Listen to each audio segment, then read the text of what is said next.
Hello viewers and welcome to my channel Karari Dalchini. आज हम बना रहे हैं एक healthy banana dry fruit shake. ये बहुत ही इजी है और इंग्रेडिएंट्स में कोई रिस्ट्रिक्शंस नहीं है। This is actually a really healthy breakfast option with any kind of protein. The banana should be little ripe और it can be over ripened as well. ज़्यादा कच्चे केले लेंगे तो फ्लेवर थोड़ा ग्रीनी लगेगा। It won't be very smooth. 2 glass shake बनाने के लिए हमें 3 केले लगेंगे।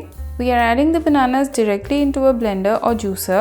मैंने 2 और हेल्दी रेसिपीज़ पहले ही शेयर कर रखी है चैनल पे। एक योगर्ट फ्रूट सैलड है और एक बनाना ब्रेड की। दोनों का लिंक आपको ऊपर आई बटन में मिल जाएगा या तो फिर डिस्क्रिप्शन में भी ऐड कर दूंगी। आप इन वीडियोस को ज़रूर देखें और चैनल को सब्सक्राइब नहीं किया है तो please press the subscribe button. इसमें हम एक handful of dry fruits add करेंगे। You can take any dry fruits you have. I have used 6 almonds, 3 soaked अंजीर और इसमें हम ऐड करेंगे half cup of rolled oats. I have also added a handful of seed mix, flax, pumpkin and sunflower seeds.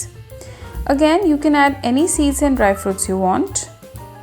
Smoothie or salad is really one of the best ways to ensure consumption of these seeds and dry fruits, which we otherwise forget.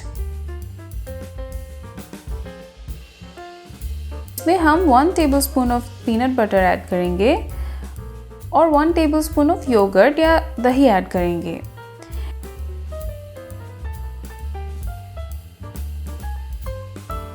इसमें हम 1/4 glass of milk add करके एक बार चला लेंगे। We do this to ensure that all components are properly blended। ज़्यादा दूध एक ही बार में ऐड कर दिया तो इसको बहुत टाइम तक ब्लेंड करना होगा और फिर भी कुछ लम्स रह ही जाते हैं।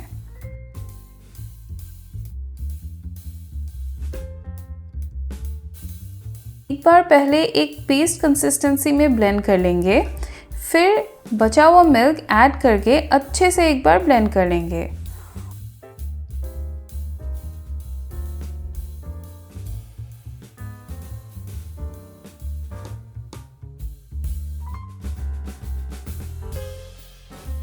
हमारा healthy dry fruit banana shake is ready.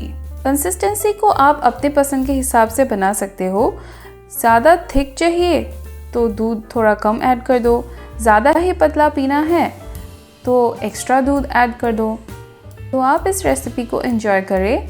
To get more such videos on easy and healthy recipes please subscribe to my channel.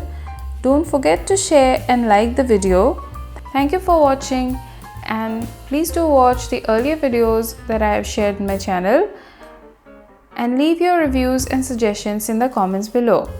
See you guys in the next video.